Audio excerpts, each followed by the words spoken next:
let's get into this mess. So let's talk about Armon Wiggins. So, in regards to the whole Diddy thing, Diddy's story, you already know what's happening. What is that? He got convicted on 2 out of the 5 charges. So more than likely, some people think I'm thinking he'll probably do like, I think people think he's gonna probably do a decade in jail. I think he'll probably do half of that. He'll probably get out even earlier on good behavior. So when you got a Christian slow looking ass, or which one is? Or isn't that King Kong? Yeah, Justin's the cute, like the cute one. Christian look like he's slow, he on the spectrum. That's what he be giving me sometimes when I be looking like he be looking like his. I don't know. There was a lot of drugging and freak off and that was going on when Mama was pregnant with him. So he was my pop's coming home. I'm like, hold your horses, pump the brakes. He ain't getting out of jail. He's staying in there until October when will get his official sentencing. And I feel like they will do some of that time served already because he'd be in jail for a year, I believe.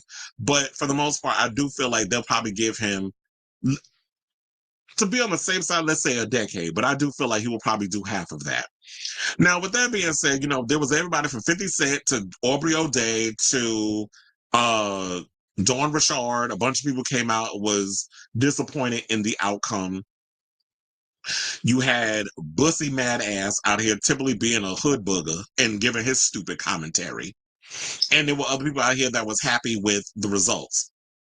Then we break it down to a lot of the YouTubers who were out here in New York City. I thought about doing, I said, I ain't got 2 months to be sitting out here investing my time in Diddy. And yeah, it would have been great because if I was out there, I'd probably been getting interviewed by Nancy Grace and I'd have been interviewed by TMZ and all these other people as well. However, I had things to do. So y'all can come out here and get Airbnbs and do what y'all got to do. No shade to y'all, but I'm just saying, I didn't have the time to be sitting out here investing 2 months of my damn life investing in a trial and that sort of thing. But congratulations to a lot of you YouTubers that have been doing y'all big one, because I will say this, Armon Wiggins has definitely done a great job in regards of covering the trial and all that other stuff, him being in the courtroom, him getting back to the, where he's been residing and giving his funny commentary, all that stuff. Another person, Mims, who is coming on this show, Make It Make Sense, he's popped in the show every now and again.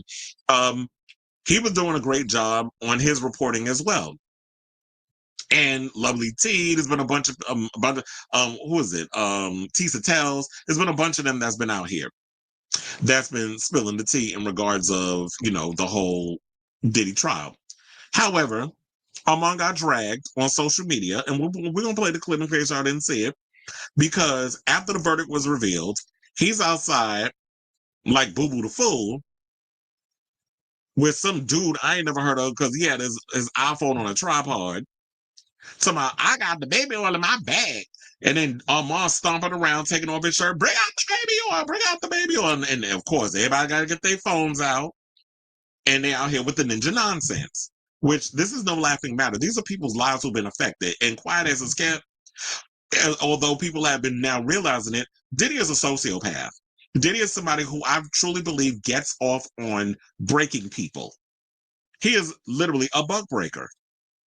And if y'all know what buck breaking is, look it up. Google is your friend. But he is a breaker. He likes to watch people squirm. He likes to see how far he can go to push you. Now, you even saw it back in the day, if you watch Making the Band, where he had the absolute unlitigated gall to tell them the cast of the band, or the group The Band, I should say, you gonna tell me I gotta leave Manhattan and walk all the way to Brooklyn to get a damn cheesecake? I was with Babs Bunny. First of all, I live in Brooklyn. If I'm going to Brooklyn to get some cheesecake, I ain't getting you no damn cheesecake. I'm taking my ass home. What you talking about, Willis? You think I'm gonna sit up in here and literally go get you cheesecake and walk back? And then Diddy try to play this whole game of like with Dylon. Oh, after I did what I did for you, this is how I know you not talking back and doing so. Okay, so you did a big one. But you expect me to go run and get cheesecake because you did me a solid? That's not how that works.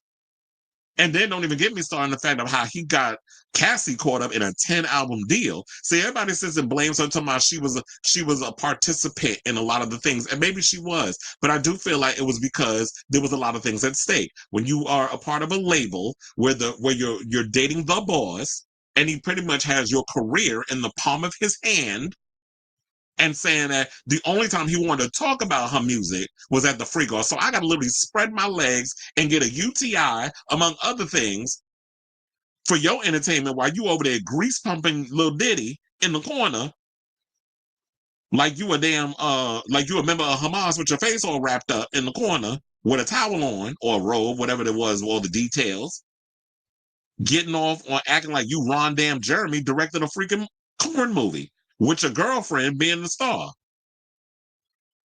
And people not understanding the fact that it's like, yeah, she had to do it. You having her take drugs, you having her set up the freak offs, all this other stuff, in addition to, well, if you do all this, then we'll talk about the album. The album wasn't coming. And you already know there ain't no way in hell an artist is going to fulfill a 10-year album contract. So he knew what he was doing. He groomed that girl. He held her career over her head in exchange for treating her as a sex slave. That wasn't even his girlfriend. She was a sex slave at that point. But of course, people can't compute this because they don't understand that people who have power, absolute power, corrupts. It's like it's hard for people to commute that. And I do feel like in this case, Diddy had a stronger team. His legal team did a better job at presenting the situation. And I do feel like after a while, when it was kind of the jury didn't know which way to go, and they were talking about they were having a hard time on some of the charges, I think mostly the racketeering.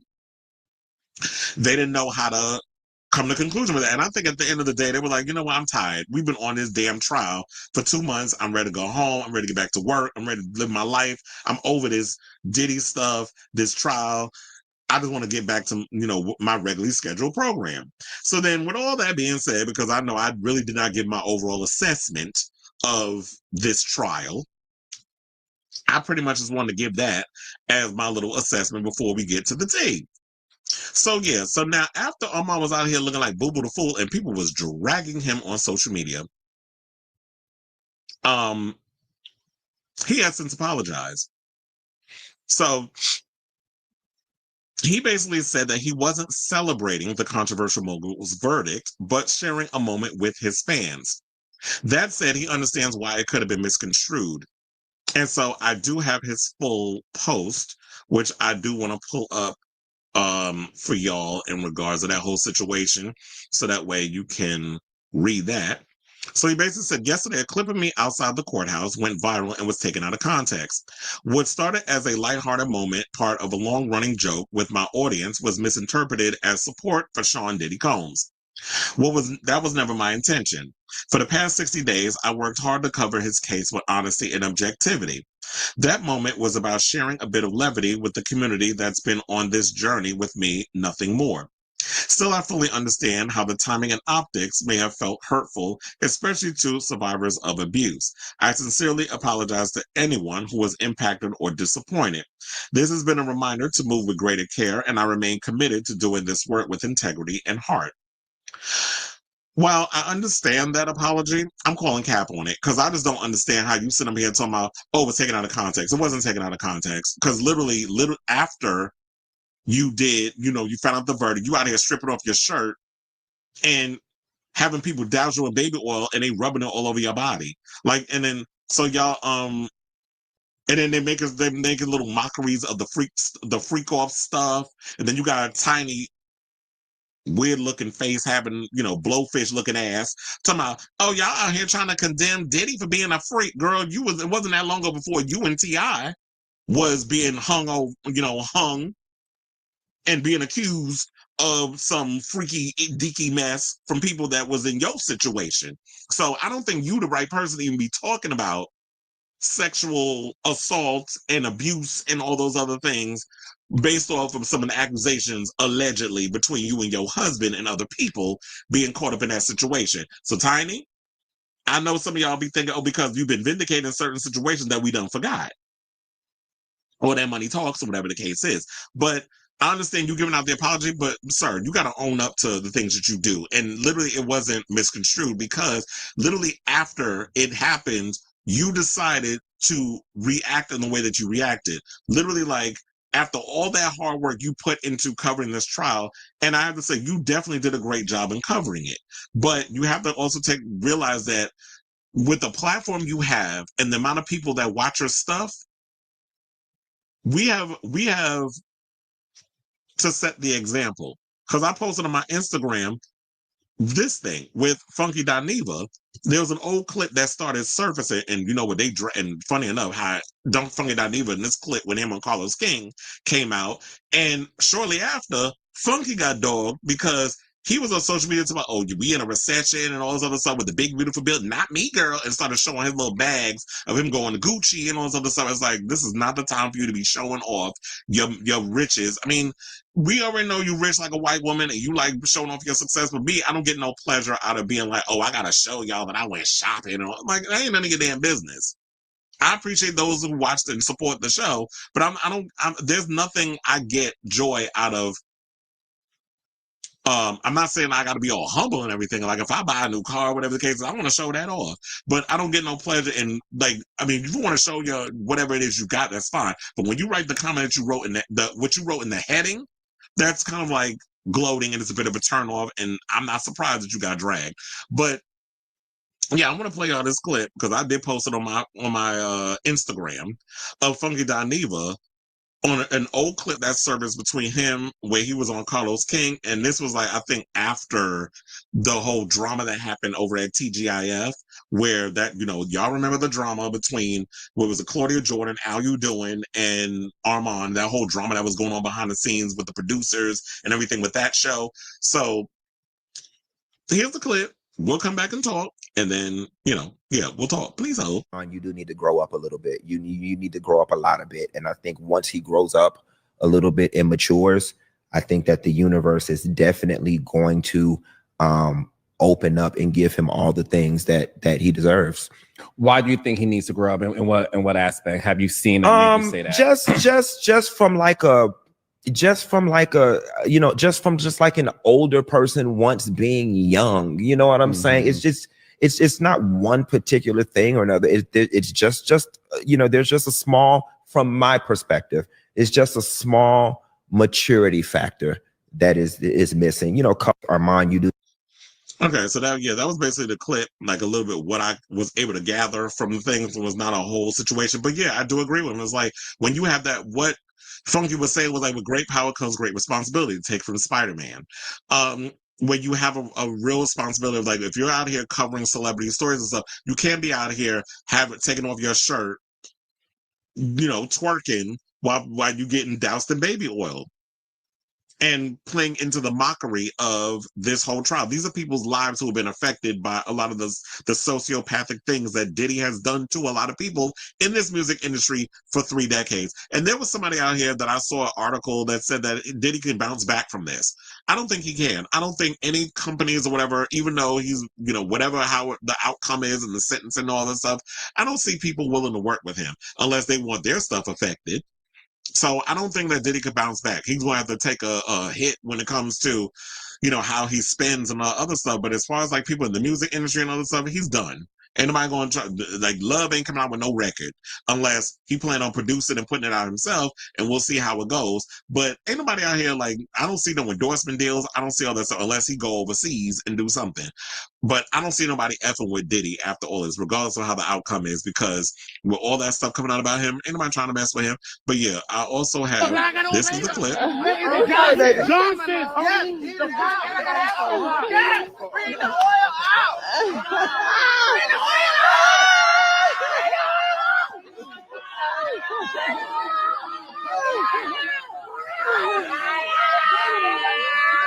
Oh shit!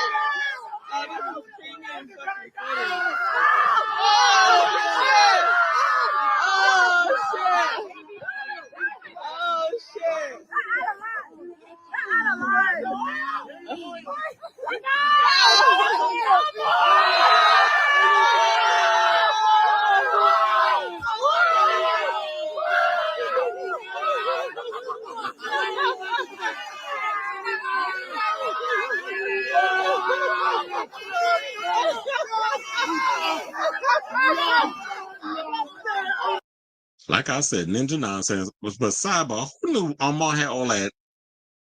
But don't bad there. Miss Mama's got a big old ass. But not that I'm complaining, because I'm an ass man. But I want him saying, like, look, Funky is absolutely right in his assessments of Armon. Now, as YouTube pundits, we have a responsibility to bring the facts to our viewers, but also provide a perspective that legacy media isn't allowed to do. Standing outside the courthouse after Diddy's verdict is heard and allowing people to bait you into lathering yourself in baby oil is not cute. There are people whose lives are affected by the things he's done, and you have a bunch of Sambos twerking and cackling at this like this ish is funny. So yes, while he did a great job covering the case, this is not a good look, especially if opportunities are to come from this via, I meant to write via, but I misspelled it. And you can't do spell checks in Instagram, which is what I hate about it, via sponsorships or networks that may be interested in giving you some opportunities. So yeah, it was kind of like what some people were saying that when he went on that little rant about what happened behind the scenes at TGI, people was like, oh, now people ain't gonna worry him. Although I did live for the drama of it all and the grist of the mill, that may have been a hurt situation too. But some of the people in his comments, they went in on him. One person said, no, you were doing the most as usual. Another person said, so we misinterpreted you getting baby oil slathered on you outside of a Diddy trial, and y'all the supporters are actually accepting this child. The bar is in hell. Another person said, damn well Diddy was victimizing people and decided to have a viral moment and pour oil on yourself, knowing full well it was a slap in the face to all of his victims. Another person said, be very careful of the supporters, in quotation, supporters, telling you not to apologize. These fans will prevent you from growing and cause you to lose opportunities, which is literally what I said. They probably make terrible decisions in their own lives. Let this be a learning lesson, Armon. Less stunts, more wisdom. Time to move smarter. And that's why I said, yeah, you gotta learn to move smarter in this industry, because this Diddy trial, this is cute or whatever. Like, this is temporary. And people, I think, have to realize the one thing about this space in which we work in, and when we talk about celebrity news, gossip, that sort of thing, a lot of this is temporary. This is not something like, a story that 10 months from now, you're actually going to revisit certain clips. Although I will say this, I had somebody jump in my comments over an Austin Wolf video, since we talk about Diddy and, the spot down in Brooklyn where they both is residing currently. I had somebody literally in my comments earlier talking about, oh, this is old news. And you responded to a 10-month-old video I did of Austin Wolf. Now, for those of y'all who watch this show, how many damn Austin Wolf videos have I done? I've done at least about 6 or 7. So you coming across an old video I did of Austin Wolf and not keeping up with what I'm doing over here, that's a you situation. That's not a me situation, because I've been up to date, even down to him going down to the courthouse and giving his I'm sorries and all that other stuff. So just because you discovered a 10-month-old video, maybe you need to come to June, which is when I did my last video. But yeah, so I do agree with a lot of people saying, it's like, you know what, at the end of the day, stand on the foolishness that you do. It would be great that it's like, yeah, learn to grow and do it with integrity and heart. You should not be on social media acting like a damn fool, which what I call ninja nonsense. And that's not the word I want to use, but you know what I'm saying. When we use the ninja emoji, what we're referring to. Now, stop with the ninja nonsense. Stop falling into a lot of what these new age peasants, the one that's trying to get where you at, trying to get you to come in and do stuff to mess up your situation and to mess up your bag, because this is an opportunity for people where it's like you getting interviewed on TMZ and Nancy Grace and all those stuff. They're like, oh, these YouTubers out here, we're coming, when I won't go as far as to say we coming for y'all, we're coming for y'all gigs and legacy media, but a lot of us are doing the work that a lot of you legacy media people are too lazy to do, which is like report the news at the end of the day, but also give your own perspective, bringing your own personality to it. And you've been doing good with that. But then there's that part of you, which I've noticed in certain situations, where you get caught up in the immaturity of it all. So, as they were saying, work smarter, not harder. I mean, I work hard on your stuff, but you got to be smart in the way you move it in this business, because you never know who's watching. And Armon is in my opinion, I feel like Armon is very talented. And I don't want him to squabble away that, mess up the opportunities and stuff that he has, because you out here acting like a damn fool and letting these people who are trying to get where you are to encourage you to act the fool and to be out here being, an embarrassment, because you are one of them. I feel like one of the most prominent Black queer YouTubers that's out here really doing his thing in this space. So I hope this is a moment for you that you're actually being what you say in regards to the growation of it all. But only time will tell. And, you know, those of us like myself and Funky Don Evil who are much older and have been doing this for a long time, we just be trying to tell you. So I say all this to say, what do you guys think of this story in regards to what Armon Wiggins was out here doing? Do you believe him? Do you feel like he's not really taking responsibility? That he got his, you know, he got caught out here acting a fool, and you haven't fully taken, you know, and you trying to play your fans like they dumb. And it was just like a lot of people in the comments was like, it was pretty much valid with what you were saying. But if you're gonna be out here to say, you know, I'm learning, I'm growing, and this is something that, you know, what I did was immature and it was just stupid. And it was just, I got caught up in the moment, and next time I'll do better. So let me know what you guys think of this story in the comments down below.